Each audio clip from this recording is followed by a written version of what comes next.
अस्सलाम वालेकुम दोस्तों कैसे हाल चाल है। मैं आपका दोस्त वासिफ राज वासा। दोस्तों आज की जो वीडियो है ताव लगे कबूतर का इलाज है कि जब शदीद गर्म मौसम में कबूतर उड़ के आता है तो कबूतर को ताव लग जाता है। तो लाख कोशिश कर लें कबूतर संभलता ही नहीं है। तो अगर खुदा न खासा कबूतर को ताव लग जाए, जब कबूतर आए उड़ के, तो गढ़े या फ्रिज का या ठंडा पानी हमने ले लेना है। तो कबूतर को हमने किसी सायेदार जगह पे और ठंडी और खुश्क जगह पे छोड़ना है, गीली जगह ना हो। तो फ्रिज का या गड़े का या ठंडा पानी लेके कबूतर को पिलाना है, उसे पोट भरने देना है, फिर उसे साफ कर देना है। फिर कबूतर को अच्छी तरह पोट भरने देना है, फिर जो है उसको साफ कर देना है। ये अमल हमने 4 से 5 मरतबा करना है। ठीक है, ये अमल करने के बाद कबूतर को छोड़ें।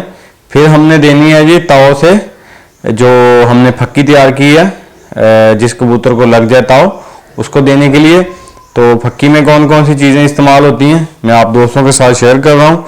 कोल्ड डोडा जो लेना है हमने 1 तोला, उसके जो ऊपर वाला छिलका होता है काला और जो उसके नीचे एक पत्ता सा होता है सब्ज, उसको निकाल देना है, वो नहीं डालना।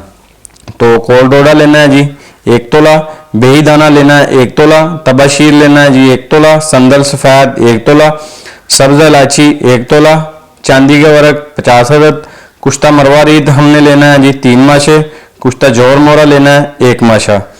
सारी चीज़ों को अच्छी तरह पाउडर करके जो कुश्ता जाते हैं वो सबसे एंड पे डाल लेने हैं, उसको अच्छी तरह मिक्स कर लेना है। जब कबूतर को 4 से 5 मरतबा पलटा दें, पलटाने के बाद तो 1 चुटकी कबूतर के मुंह में डाल के 15 सीसी ठंडा पानी दे के छोड़ देना है। ये फक्की हमने हर 2 घंटे के बाद देनी है। ठीक है, तो जब आप महसूस करेंगे कबूतर अब हमारा संभल गया है, फिर बंद कर दें।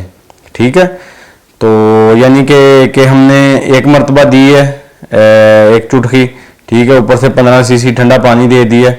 ठीक है, फिर 2 घंटे के बाद हमने फिर उसे 1 चुटकी दी है, फिर 15 सीसी ठंडा पानी दे दिया है, 15 सा ज़्यादा 20 सीसी।